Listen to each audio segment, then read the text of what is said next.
Toby, how long have you been sleeping with Zainab? My voice tore through the laughter in the dining room like a thunderclap. Forks froze midair, and every head turned toward me. The music, the laughter, the fake smiles, everything died at once. For a moment, even my husband's face went blank, as if his mind refused to process what I had just said. I could feel my pulse racing in my neck, the blood pounding in my ears. My diamond earrings trembled as my hands shook. Mom Ngozi blinked, confused. Amara, what nonsense are you saying in front of guests? I turned to her, my eyes burning. Ask your precious son. Let him explain how his business trips to Dubai weren't business at all.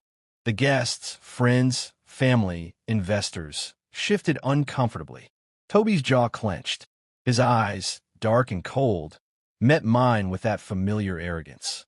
Amara, he said quietly, forcing a smile, can we not embarrass ourselves tonight?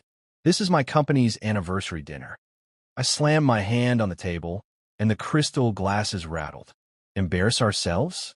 You embarrassed me the day you crawled into bed with that woman you call your associate. Gasps filled the air. Someone dropped a fork. I saw Zainab's face among the guests, beautiful, trembling, pretending to look shocked. I had once considered her sister. She'd helped me organize this very dinner. I took a slow, deliberate step toward her. Tell them, Zainab, tell them how long it's been going on. 6 months? A year. Toby stood suddenly, gripping my wrist. Enough, he barked. You're making a fool of yourself. I laughed. A cold, shaking laugh.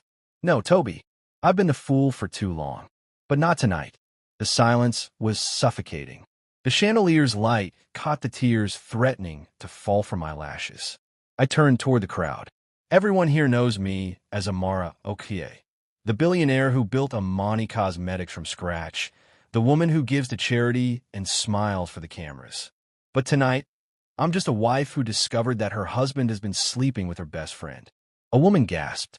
A man muttered, Jesus, under his breath. Toby's face twisted. You don't know what you're saying, Amara. You've had too much to drink. Then explain this, I hissed, pulling my phone from my clutch. I pressed play, and the speakers filled the room with his voice. His voice, whispering to Zainab in a hotel room. The laughter, the words, you know Amara will never suspect a thing.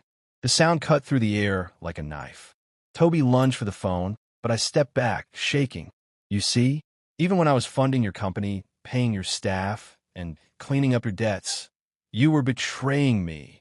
Mama Ngozi's chair scraped the floor as she stood, trembling. Toby, is this true? He said nothing. His silence was louder than any denial. I swallowed hard. You humiliated me. You broke our vows. But don't worry, Toby. I'm not going to cry tonight. I straightened my back, forcing a smile through the ache in my chest. I'll let you have your evening. Celebrate your success. But remember this moment, because when I walk out that door, everything you've built on my name will start to crumble. Gasps echoed again. Toby's voice cracked with anger.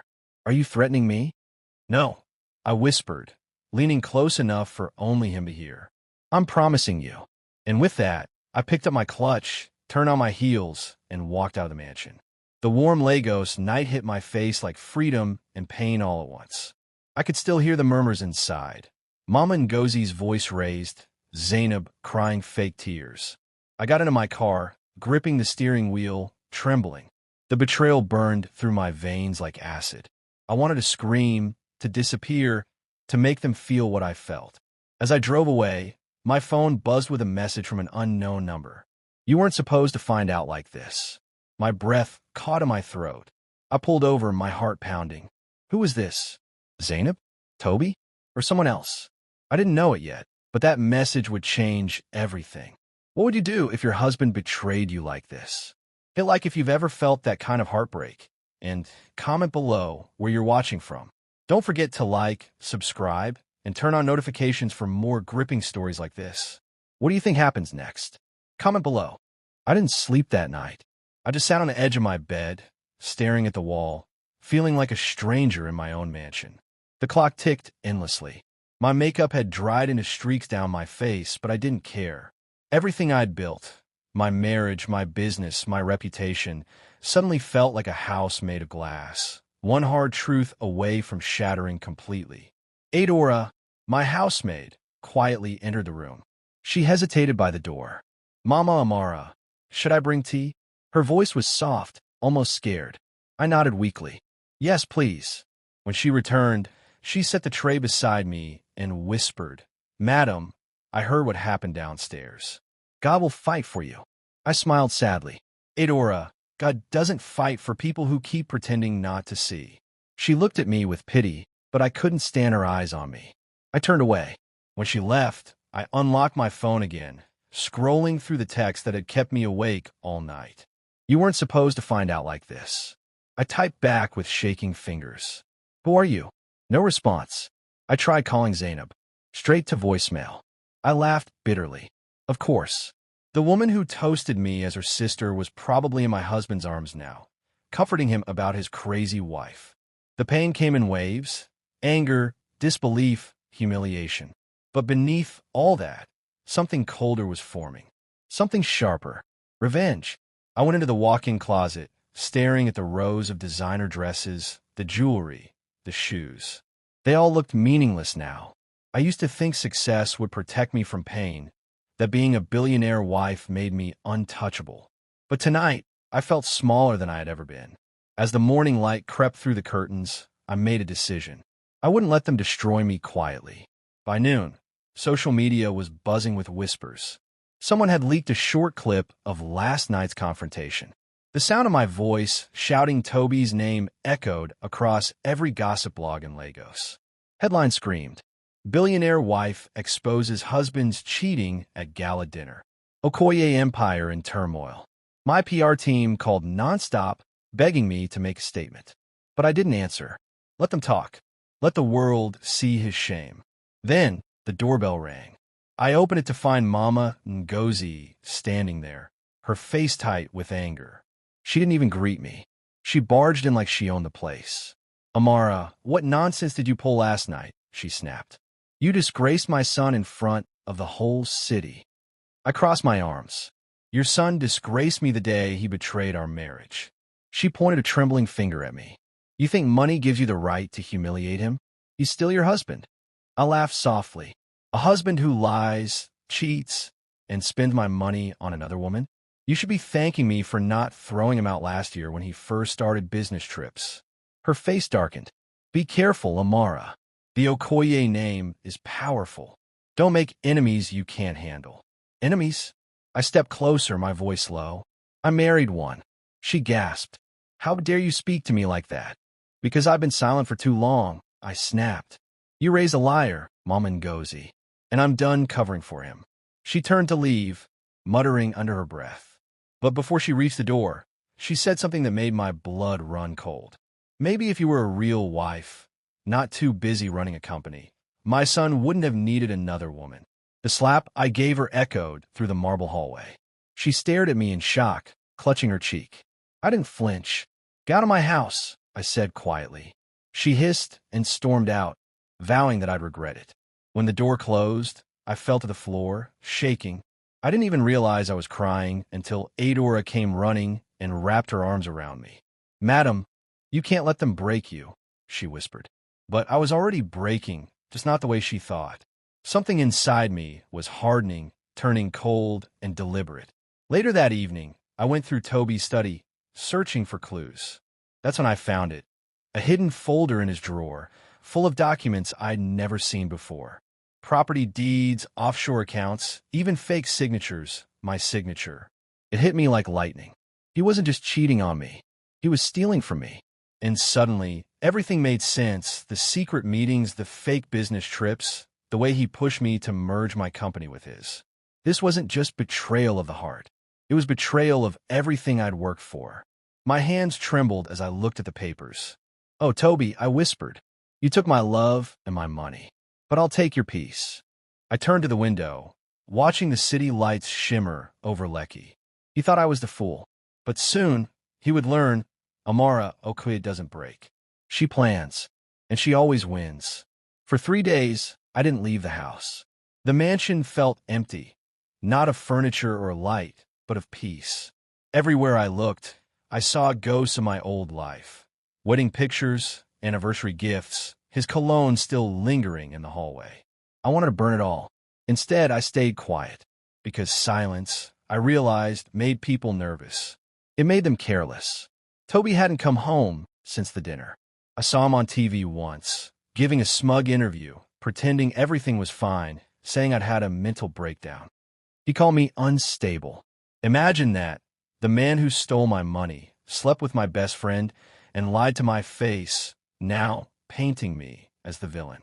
I sat at my vanity, brushing my hair slowly, staring at my reflection. My eyes looked harder now, colder. There was no trace of the woman who used to beg for love. That woman was gone. Just then, my phone rang. The caller ID said Chike. Chike had been my friend since childhood. Steady, kind, the one who'd always told me I deserved better. I picked up. Amara, he said softly. I saw the news. Are you okay? I exhaled. I don't even know what okay means anymore. Can I come by? I hesitated, but I needed someone sane to talk to. Yes, I said finally. Come. When he arrived, I felt something I hadn't felt in days. Safety. He looked around the living room, shaking his head. So this is what they've turned your home into? A circus. I smiled faintly. It's always been one. I just refused to see it. He handed me a brown envelope. I did some digging, Amara. I think you need to see this. I opened it. Bank statements, wire transfers, company records. All in Toby's name, but every single transaction linked back to my company funds. He'd been draining my accounts for months. Chike continued. He transferred millions into a shell company registered under someone named Z. Bello. I froze. Zainab Bello. Chike nodded grimly. They set you up. I think the affair was only half the story. He needed her to move your money without raising suspicion. The room started to spin. I pressed a hand to my forehead. So he used me emotionally and financially. Chike's voice softened. We can file a case, freeze his accounts, go public. I cut him off. No. He frowned. No. I looked up slowly. If we go public, he'll twist it. He's already calling me unstable. I need proof. Solid, undeniable proof. Enough to bury his lies and take everything back quietly. Chike hesitated. That could take time. I smiled bitterly. I have time. And I have patience. The same patience I used to build my empire. I'll use it to destroy his. He looked at me for a long moment, then said quietly, just promise me you won't lose yourself in this. I didn't answer, because I already had. That night, I couldn't sleep again. My mind was racing. Every memory replayed. His words, his touch, his laughter with Zainab. Then, around 2 a.m., my phone buzzed again. A new message. You don't know the whole truth. Meet me at the old cafe on Sunday alone. No name, no number. I stared at the message for a long time. Something about it felt sincere. Not like Toby, not like Zainab. Could it be someone inside their circle? I typed back. Who is this? No reply. I looked out the window at the city sleeping under the neon lights. Lagos at night looked beautiful, but I knew better. Beauty here always hid corruption. And in that quiet darkness, an idea started forming in my mind. A plan so bold it made my pulse quicken. If I wanted to beat Toby, I couldn't fight like a betrayed wife. I had to think like a strategist. I would find his secrets. I would take everything he stole. And when I was done, I'd make him believe I was gone forever. Because the dead don't lose court cases. The dead don't get humiliated. The dead only haunt. Have you ever discovered a betrayal that went deeper than you imagined? Tell me your story in the comments. I'm reading them all. Don't forget to like, subscribe, and turn on notifications for more gripping stories like this. What do you think happens next? Comment below. You expect me to trust the man who stole my life? Who says I should even listen to you? My voice landed like a slap in the tiny cafe. Conversation halted. The old place. Paint peeling, posters of fella and Burna Boy tacked to the wall, the scent of Accra and strong coffee, felt impossibly small and loud all at once. The afternoon sun slanted through the blinds, striping the table where the stranger sat. He didn't flinch. He folded his hands on the table and smiled, the kind of tired smile someone gives when they're used to walking on a wire. He looked like he'd come from the other side of the city. Disheveled shirt, worn shoes, the exact opposite of the men who orbit Toby's world of suits and champagne. You should, he said simply. I leaned forward, fingers curled around my espresso cup until the ceramic bit into my palms. Who are you? And how do you know the things you know? He tapped a battered manila envelope with a wrist that still had office ink stains. My name is Cunnell. I used to sign the checks Toby gave to the shell accounts. There it was, the smell of petrol, the taste of betrayal returning fresh. You worked for him. I did, Cunnell said. He paid me well. He also paid for my silence. He sighed, until I married a woman from my village. She's pregnant now. I don't want my child to inherit lies. The cafe radio played a slow Afrobeats tune, Simi's voice soft, a lullaby to the city's hurt. Outside, a hawker pushed a cart of roasted plantain past the window. Life went on in Lagos like nothing I'd said at that dinner. You're asking me to believe a confession? I snapped. After everything.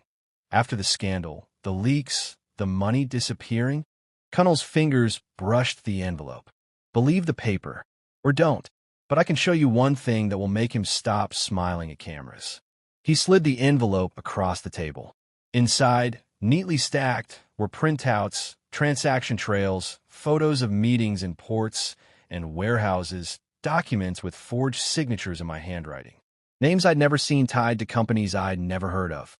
One letterhead bore the name of a Swiss trust one thought only existed in my nightmares. I scanned faster than I'd expected.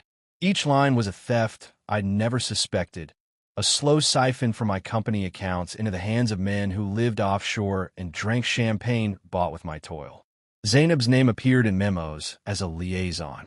Toby's handwriting annotated deals. The evidence was ugly and precise. I felt myself shrink and then harden. Where did you get this? Cunnell's eyes were steady as puddles. From the email logs. From servers. From a men who counted the money and needed a cover. I left a back door open. For a man like him, numbers and arrogance always leave fingerprints. My throat moved. Anger tasted like iron. Why give this to me? You'll be hunted. I know. He rubbed the bridge of his nose. But I wanted someone who could do something. You build things, Amara. You're not a woman who runs and hides. He said the name like a warning and a prayer. You can break him. It hit me like a current charging my limbs. This was the final piece, an audit trail long enough to take him down. Not just the affair, not just the whispered rumors. Proof. Legal anchors. Enough to stop the transfers, freeze accounts, and maybe, finally, take control of what was mine. Why now? I asked quietly. Why risk everything for me? He shrugged, then his voice softened. Because if not you, then who? His cronies don't care about justice. And I have a son to teach about right and wrong. He looked away, embarrassed by the weight of such simple courage. We sat in silence while the kettle hissed, and an old woman behind the counter wiped cups. A man at the next table scrolled his phone, oblivious. Nigeria moves on. Scandals are breakfast stories. But for me, time hung like a hell breath. You know this could make him destroy anyone who stands in his way, I said. He's powerful. He nodded. And powerful men get careless when they think they're winning. You won't have to fight alone if you want help. Chike's face flashed in my head. Firm, steady, the lawyer who'd held my panic like a hot coal and never burned me. I thought of Mama Ngozi, furious and wounded, and of Adora, faithful and frightened. But the thing that thrummed louder than fear was a plan forming, soft and precise. What's the catch? I asked. What do you want? Cunnell's lips twisted. Only that when the dust settles, the truth is told. Not just that you were cheated on, but that he stole from you. And he hesitated, that there's no easy undoing. He will fight. He will try to smear you. He has lawyers, influence, friends in the press. I thought of the smear campaign, Toby's smooth interviews, the whispers calling me unstable.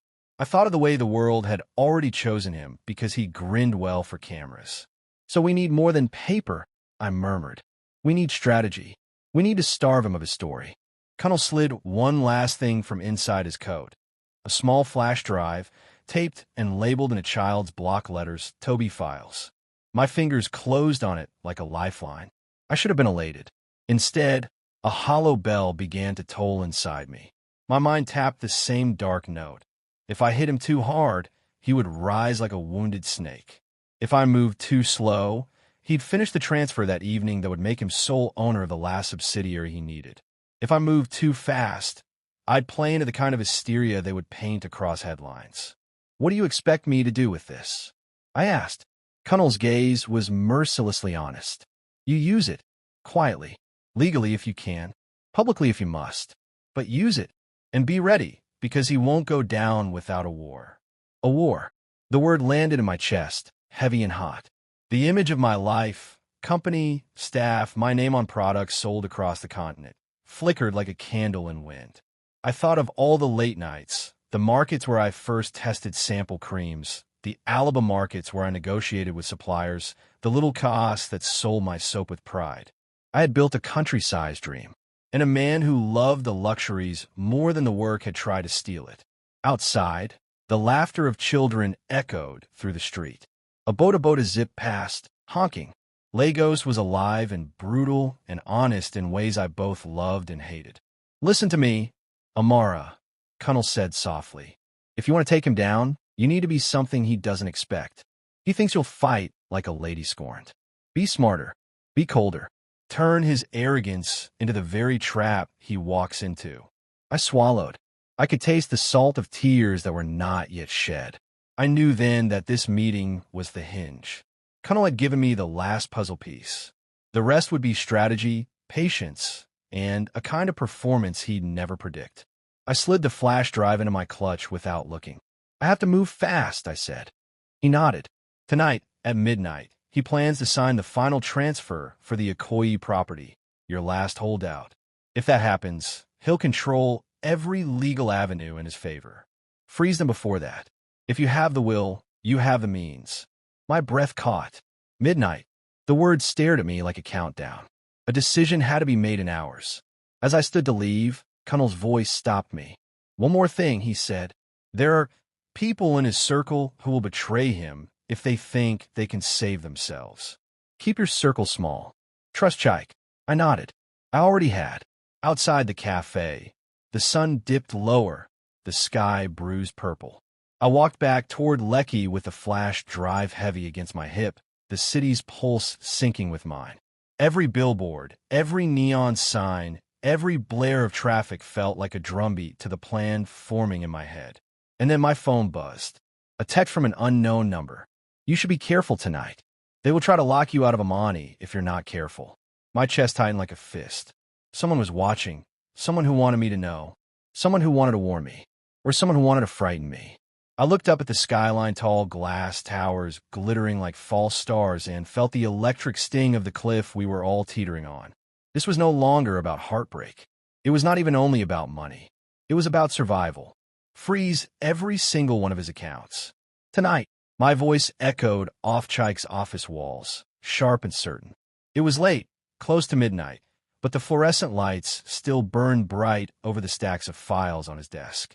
I stood by the window, clutching my phone, adrenaline roaring through my veins. Chike looked up from the screen, startled.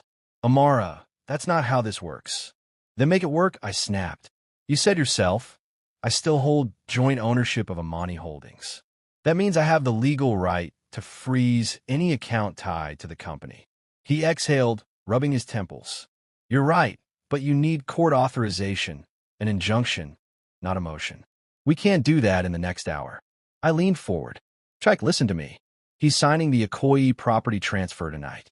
If he succeeds, every last asset in my name will belong to him.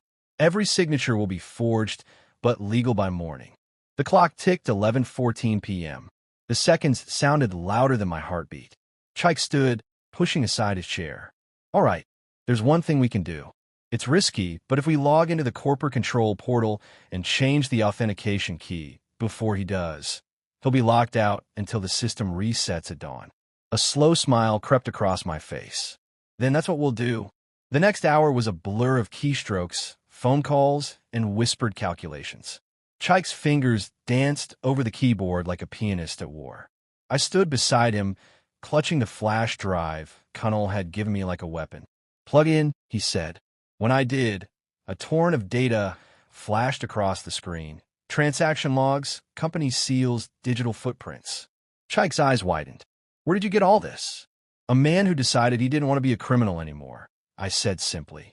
This, he muttered, scrolling. This is enough to bury him. Offshore laundering, tax evasion, even asset theft. I swallowed the lump in my throat. Then let's dig the grave. By midnight, the rain began to fall outside, the kind that Lagos only brings when the sky is angry. Thunder rolled through the glass walls. The city lights shimmered on the wet streets below. As Chaik hit enter, a final command flashed. System authentication key updated. All external logins disabled until 7 a.m. We both exhaled. I didn't realize I'd been holding my breath. It's done, he said. He's locked out. Temporarily. Temporarily. I repeated, my voice low, but long enough to make him panic. My phone buzzed again. This time, it wasn't a message. It was a video call. From Toby. Chaik's eyes met mine. Don't answer. But I did. His face appeared, sharp, composed, and furious. Behind him, the marble of our old home gleamed like a ghost. Amara, he said, voice tight. What have you done? I stared straight at him. I'm reclaiming what's mine. He laughed bitterly. You think you can outsmart me? The media's already on my side. Everyone thinks you've gone mad. Even the board wants you out. I built that board, I said. And I built you. His smile vanished. You're making a mistake. Walk away quietly, and I'll let you keep your reputation. I tilted my head, smiling faintly. You're threatening the wrong woman, Toby. I've already lost everything that mattered. The only thing left is truth, and I'll make sure the world hears it from me first. He leaned closer to the camera. You're finished, Amara. You don't even know what's coming. And then the call cut. For a long moment, the office was silent except for the rain. Chaik broke it first. He's bluffing. He can't move a thing until the system resets. I nodded slowly. Maybe not, but he has power, influence, media friends. He'll come for me publicly next. Then we stay one step ahead, Chaik said. We'll prepare evidence, leak the right pieces at the right time. Hit him where it hurts most, his image. I walked to the window, watching the lightning flash across the city skyline. No, I said softly. I want him to feel what I felt. The confusion, the fear, the helplessness. Chaik frowned. What are you thinking? I turned back to him. If he wants the world to think I'm crazy. I paused, an idea blooming, terrible and perfect. Then I'll give them something better to believe. Chaik's brow furrowed. Amara, I met his eyes. What if I disappeared? He blinked. Disappeared? You mean? Everyone already thinks I'm unstable, I said, pacing.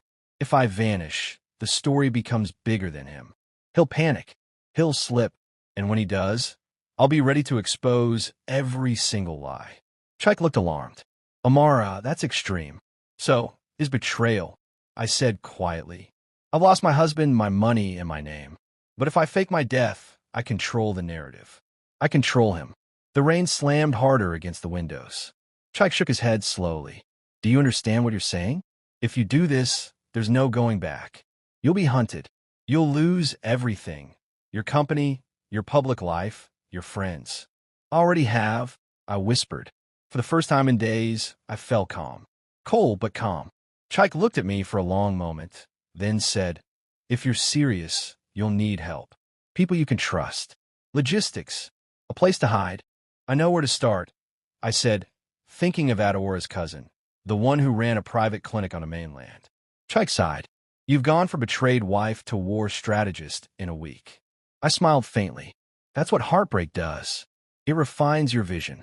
I picked up my phone and looked at the reflection of lightning flashing across my face. By this time tomorrow, I said quietly, the world will believe Amara Okoye is dead.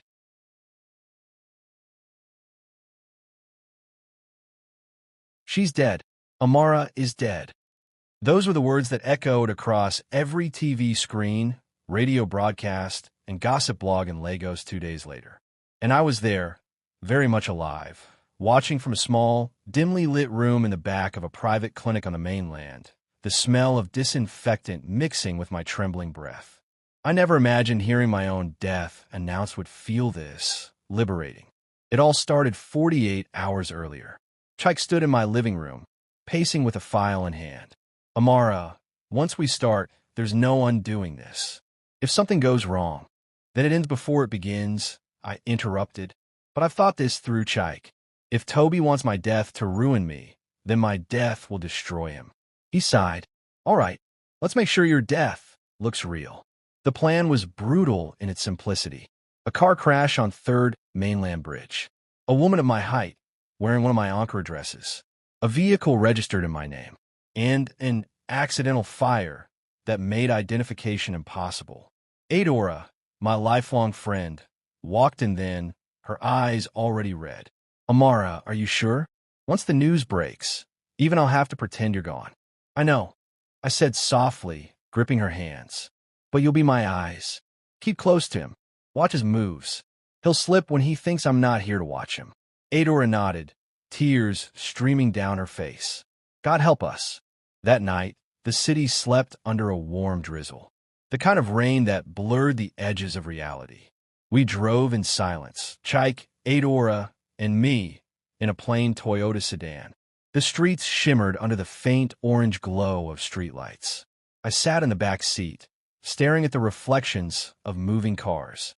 Every passing headlight felt like a memory I was saying goodbye to. My wedding day, my company's grand opening, my son's first smile. At the bridge, Chike stopped the car near the edge. Another vehicle, a nearly identical one, waited ahead, already damaged from a junkyard, its front smashed, its number plate changed to mine. A woman sat in the driver's seat, face turned away, body lifeless from the sedative injection Adora had administered hours earlier.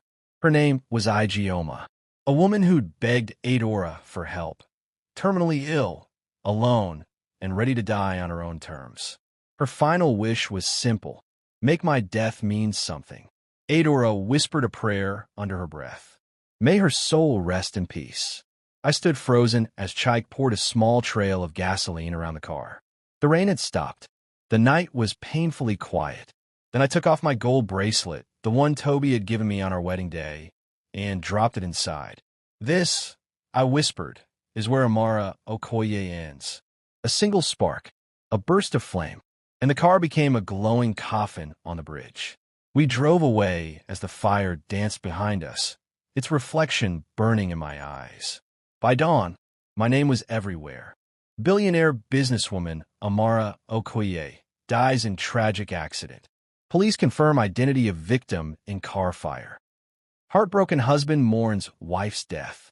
The media loved it. They feasted on it. I watched as Toby gave a press statement, his voice heavy with fake grief. She was the love of my life, he said, his hand dramatically wiping a tear. Her passing has left a hole in my heart that can never be filled. I laughed bitterly through my tears. He was wearing black, already playing the grieving widower, already painting himself the saint. Beside me, Adora muttered, "He's good. Too good. He's acting for an audience," I said quietly. But he's about to discover the show isn't over. The next week, I stayed hidden inside the clinic's small staff quarters. The world believed I was dead. Online tributes poured in.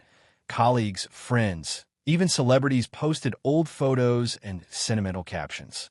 But one post caught my eye. Toby had shared a picture of us at our wedding, captioned, "Even death can't take you from me, my queen." I stared at the screen for a long time. My hands shook. Then I saw something else, comment from women. "You were the perfect couple. True love never dies. Toby, stay strong, king." I felt my stomach twist. The hypocrisy, the lies, it was all too much. Then Adora messaged me. He's hosting a memorial service next week. Invited the press, the board, everyone. I read it twice. A memorial service. For me. The perfect stage. I looked at Chike. "We'll let him bury me properly," I said, voice cold and steady. "Because when I return, I want him to look into the eyes of the woman he killed and realize his nightmare has come to life." Chike hesitated. "You're planning something, aren't you?" I smiled faintly. A resurrection. But not yet. I turned back to the flickering TV screen where my smiling photo filled the news broadcast again. Late billionaire Amara Okoye, remembered as a visionary. Late. I repeated the word silently. Late. No, not late. Just waiting. waiting for justice.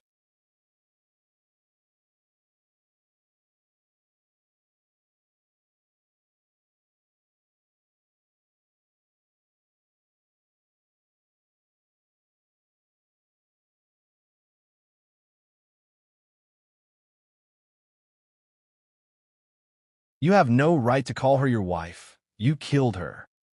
The voice cracked the air of the packed chapel on my phone's tiny speaker. Someone in the crowd had just screamed those words so loudly the live stream hiccuped. My hands went numb.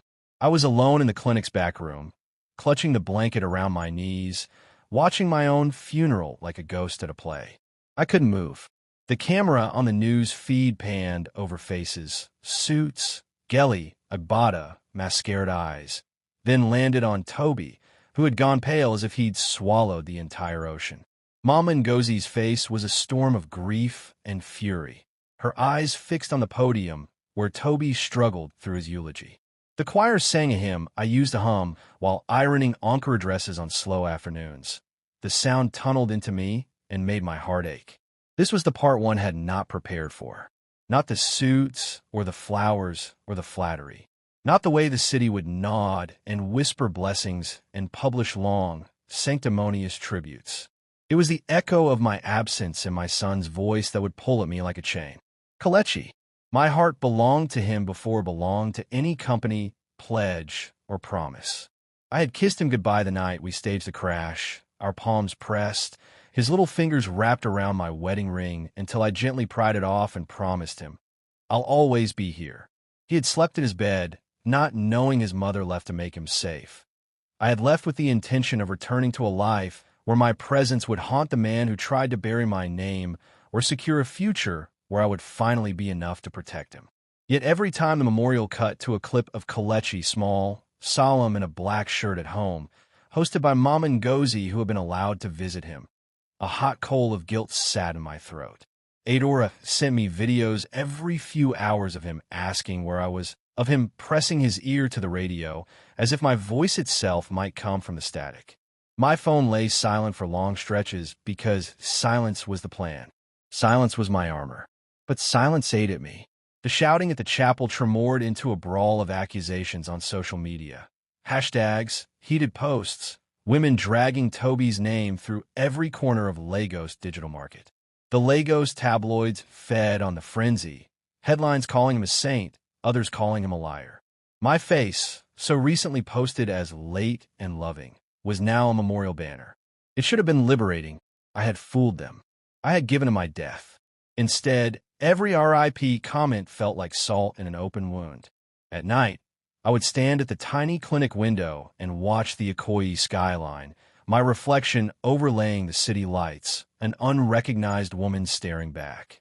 I would imagine walking into Kelechi's room and whispering nonsense until he laughed, scooping him up like the life preserver he'd always been. Instead, Adora took videos of him practicing his school recitation and sent them in secret. I watched him say lines and wept for the warmth of his small chest against mine. The emotional cost was a slow erosion. I had imagined the pain. I had not imagined the cowardice of feeling terrified to hear his name pronounced on a public stage. The co-parenting conflict gnawed at me the most. Mama Ngozi had immediate custody arrangements ready. Legal teams were already drafting guardianship papers that spoke of preserving the child's welfare. The word welfare felt like an assault, an attempt to institutionalize my absence. But I had allies. Chike called every morning in a voice I could only catch through the sliver of courage I had left. "Keep hidden," he'd say. "We're working through the shell companies. The audits are compiling." Connell had disappeared after his confession. He'd sent one last message. "You will have enemies." Adora, on her knees, swore she would deliver Kelechi to me when the time was right. But even with promises wrapped around me like bandages, nights were long and full of phantom sounds. The creak of the clinic door, the whisper of a journalist's scooter, the imagined footsteps of someone who might recognize my silhouette. Recognition was my greatest fear. I moved through the city in anonymity the few times I dared. A headscarf, cheap sandals, the sort of composite disguise that works because people are lazy about seeing. I went to markets, to the old bookshop on Adeola Odiku, to a suya stand under the third mainland overpass. I watched women haggle over tomatoes, fathers lift toddlers, a street musician playing high life. I inhaled real life like medicine. It steadied me. It also made me painfully aware of what I had given up. Even with all that, the plan had to be perfect. The legal freeze check had bought us time, but not certainty. Toby would retaliate with pageantry and influence, and he would use our son as a stage prop when convenient. My hand shook when I imagined him using Kalechi as a shield or a bargaining chip. That thought made my blood run cold and my strategy sharper. The first crack came the morning of the memorial's third day. I woke to a barrage of notifications, a photo circulating across blogs and Twitter. Someone had posted a blurry snapshot taken the night before near a Lecky clinic. A woman in a faded headscarf, her profile turned away, walking into a small building. The caption screamed, "Spotted. Amara Okoye alive?" Photo emerges. I felt my lungs collapse. The picture was grainy, a smear of pixels, but there was something about the curve of the jaw, the posture, the ankle that had once slipped into my favorite shoe. Adeora's tears flooded the tiny room as she translated the comments into a running panic. "It could be anyone, madam. It could be," her voice dwindled. After all, the photo matched the body type of many Lagos women. Then another notification came. This one a short video forwarded from an unknown number. It showed a child at the memorial pointing and shouting. A woman in the crowd had leaned down and my stomach dropped. The clip stuttered.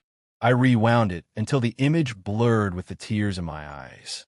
The child's finger pointed toward the gate, toward a woman who turned her head at that exact second. The camera caught her profile. For a split second, she looked exactly like me. My pulse pounded so loud, I thought the caller in the adjacent room would hear it. My fingers hovered over the phone. I should have felt triumphant. My plan was working, darkly brilliant. But instead, fear flooded me. Had I underestimated how much people would look? Had my absence made them hungry enough to find me? Clinic's fluorescent light seemed suddenly too harsh. "They saw you." I pressed my palms hard to my eyes until the world went black. The phone buzzed again, an incoming call.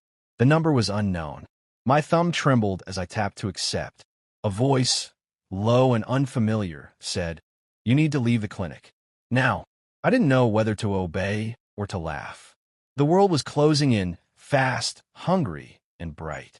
My chest felt small, as if someone had wrapped a rope around it and pulled. Behind the voice came another sound, a child's cry. Not over the live stream. Not the recorded recitations from the videos Adora sent. A live, piercing sob that sounded like Kalechi calling for the one person he believed would come home.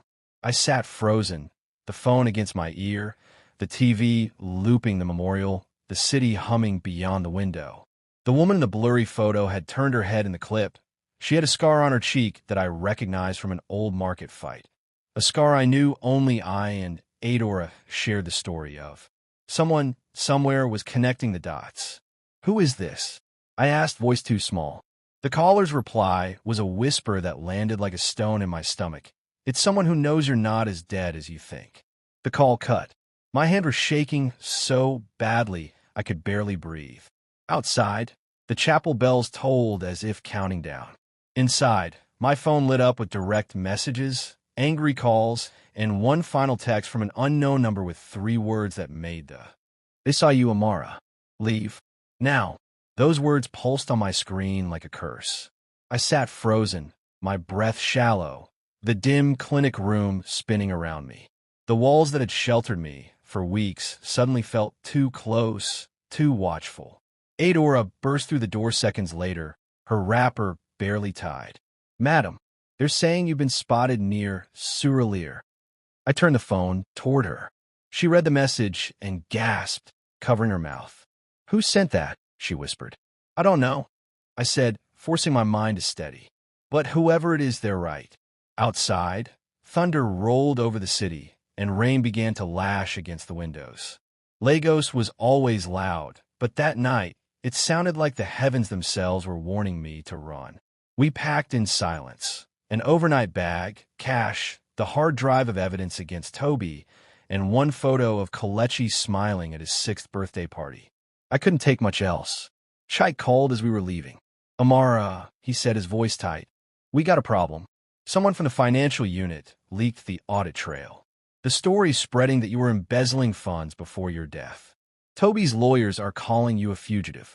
My knees almost gave out. So that's his play? I murmured. He's using your fake death to frame you, Chike said grimly. He's already told the press your company is under investigation. If this continues, even the evidence we have will look like your defense, not his crime. I gripped the steering wheel of the car Adora had borrowed. Then we have to control the narrative before he does. Chike exhaled. You can't show your face yet. Not until we know who's leaking information. You're safe or hidden. I stared into the rain. Safe doesn't bring justice, Chike. He was quiet for a long moment, then said, There's a journalist asking questions, a woman named Remy Adigan. Investigative. Smart. Dangerous. She was the one who published that blurry photo.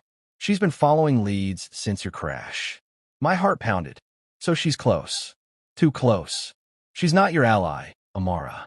If she finds you, she'll blow your cover before you can expose Toby. The line went dead. Adora turned to me. What now? I looked at the raindrops streaking across the windshield. We disappear again. Mainland isn't safe anymore. Where will we go? I started the engine. Somewhere Toby won't think to look, Aja. Near the water. The road shimmered under the streetlights, puddles glinting like mirrors. As we drove through the sleeping city, my thoughts turned to my son. Kelechi. He would be confused, scared. I had vanished, and now the world was calling his mother a criminal. That thought tore at me more than any betrayal ever could. Adora placed a gentle hand on my arm. You'll see him again, madam. When this is over. When this is over, I echoed. The words felt heavy. Would it ever be over? We reached Aja before dawn. The rain had slowed to a mist, and the lagoon air carried the smell of salt and exhaust. A friend of Adora's, Ngozi, a nurse who owed her a favor, led us into a small house behind her mother's bakery. It was quiet, too quiet. I stood by the window, watching the sun rise over the water.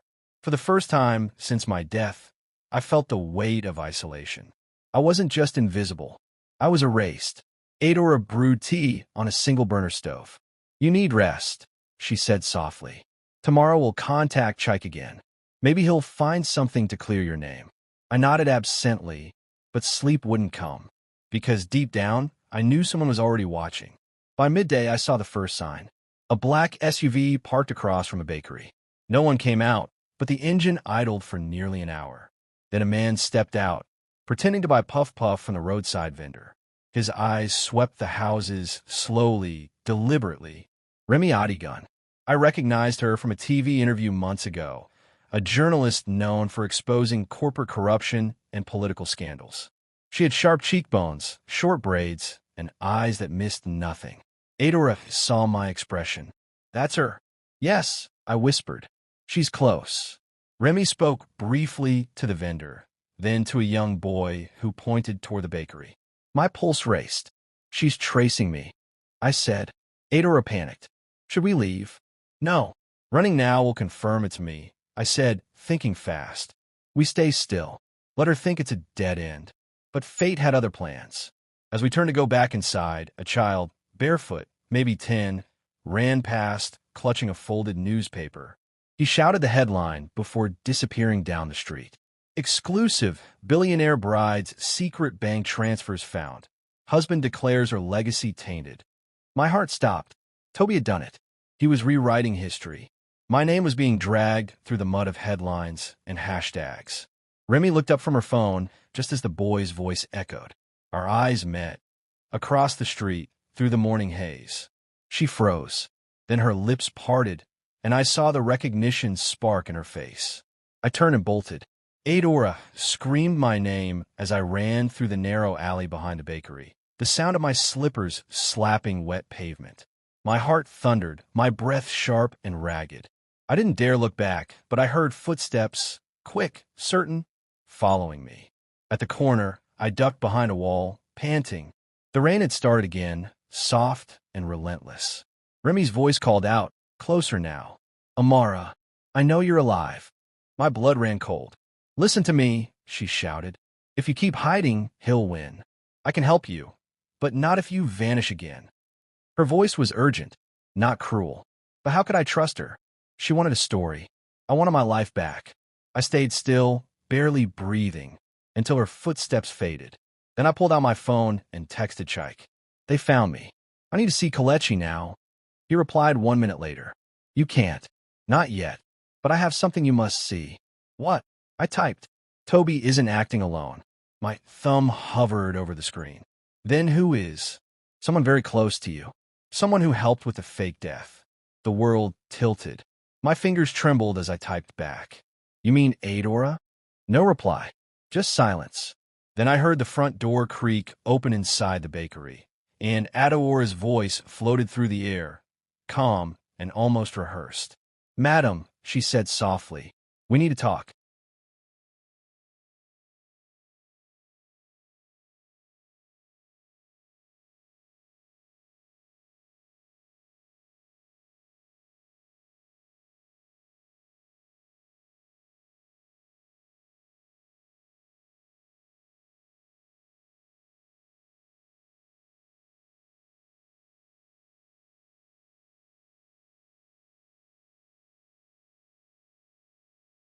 "We need to talk, Amara." Adora's voice was too calm, the kind of calm that hides chaos underneath. I stood frozen in the narrow alley behind the bakery, my heart hammering so hard I could hear the blood rushing in my ears. When I stepped back inside, she was waiting by the small kitchen table, her wrapper now perfectly tied, her face strangely composed. On the table sat 2 cups of tea, steaming, untouched. I stayed near the door. "Who told them where I was, Adora?" She didn't answer, just lowered her eyes, twisting her fingers. "Remy found me," I said. She wasn't guessing. "Someone told her. Someone close. And Chike warned me before you did." Adora looked up then, eyes wet. "Chike shouldn't have." "Shouldn't have what?" I snapped. "Warn me? Or uncovered your little secret?" Her silence was all the confession I needed. She took a deep, shaky breath. "Amara, please. It's not what you think." I laughed bitterly. "It never is. So go on, enlighten me. What exactly is it?" She stepped closer, voice breaking. "I didn't sell you out. Not at first. But after the accident, Toby came to me. He said if I didn't cooperate, he'd ruin me, my family, my job, everything." My stomach twisted. "So you cooperated." Tears slid down her cheeks. "He made me believe you were planning something dangerous. He said you'd take Kalechi away forever, that you'd lost control. He offered money, just enough to pay Mama's hospital bills, and I took it. I swear I thought I could protect you both if I played along." I stared at her. "Protect me? By handing him the one person he couldn't find?" Adora sobbed harder. "He wanted proof you were alive. I sent one photo, just one. From that night, we left the clinic. I didn't know it would reach Remy. I didn't know." Her words blurred into the sound of my heartbeat. "So that's it," I said slowly. "You sold me for hospital bills. Amara, please. Do you know what it's like?" I hissed. "To hear your child cry for you through a phone screen?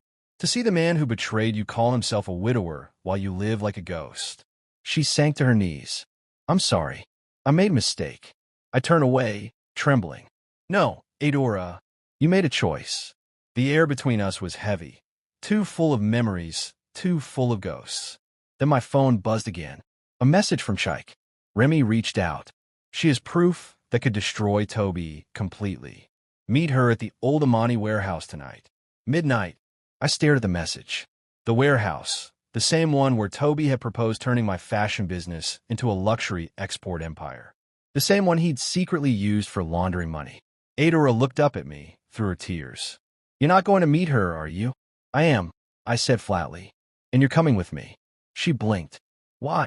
"Because I want you to see the man you betrayed me for, and what I'll do to his empire." By midnight, the city slept beneath a sheet of fog. The warehouse sat at the edge of the dockyard, its corrugated roof gleaming under a dim floodlight. I parked in the shadows, nerves pulsing through me like electricity.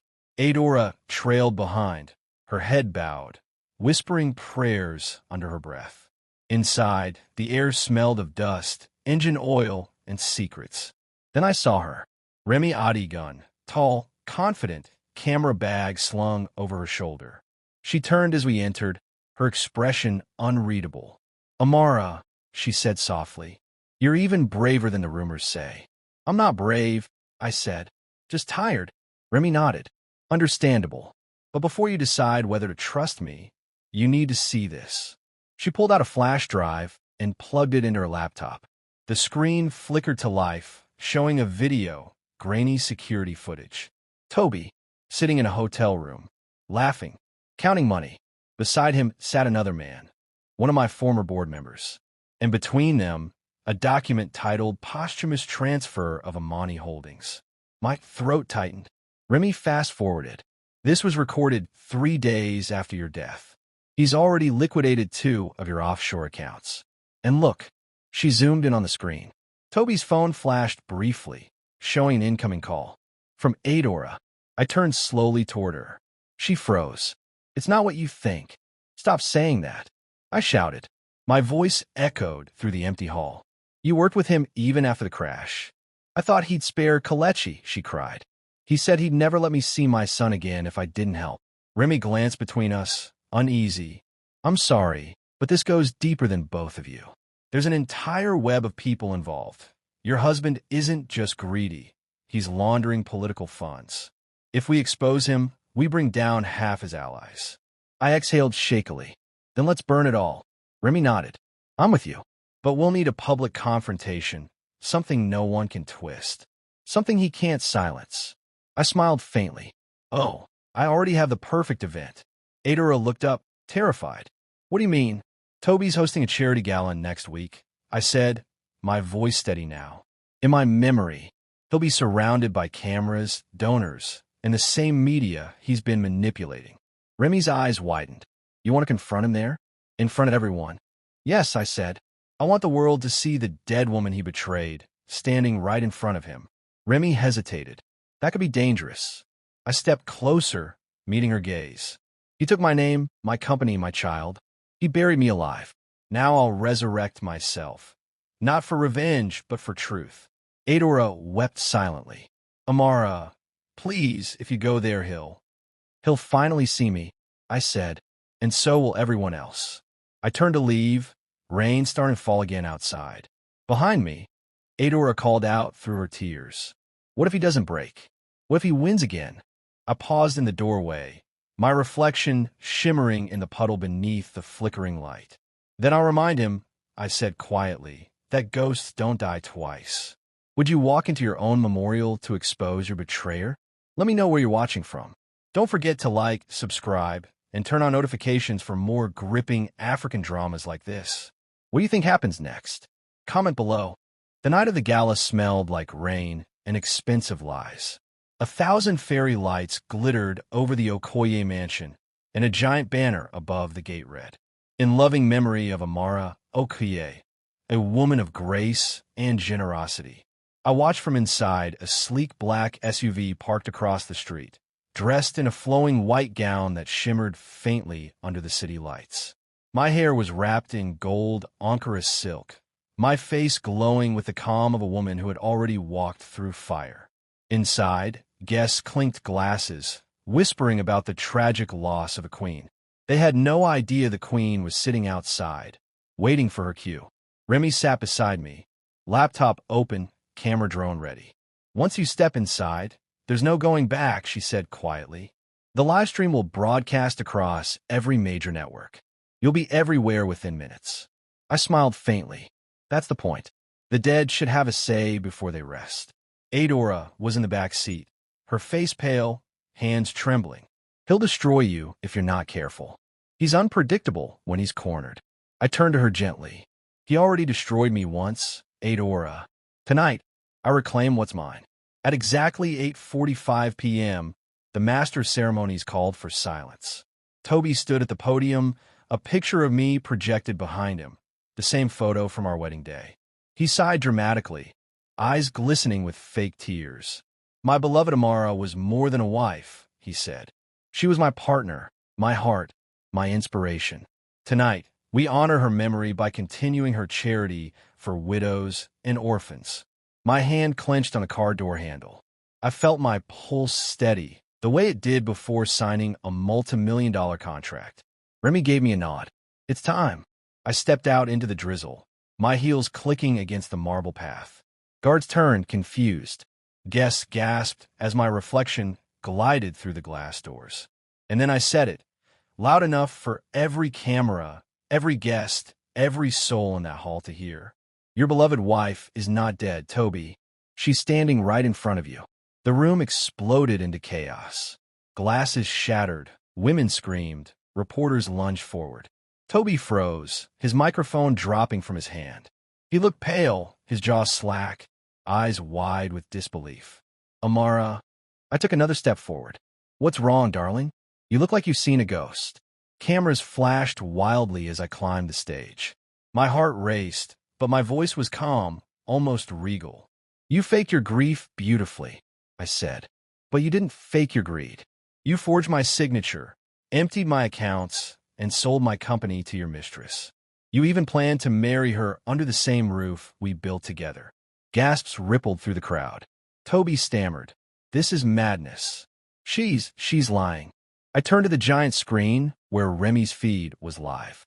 Then explain this.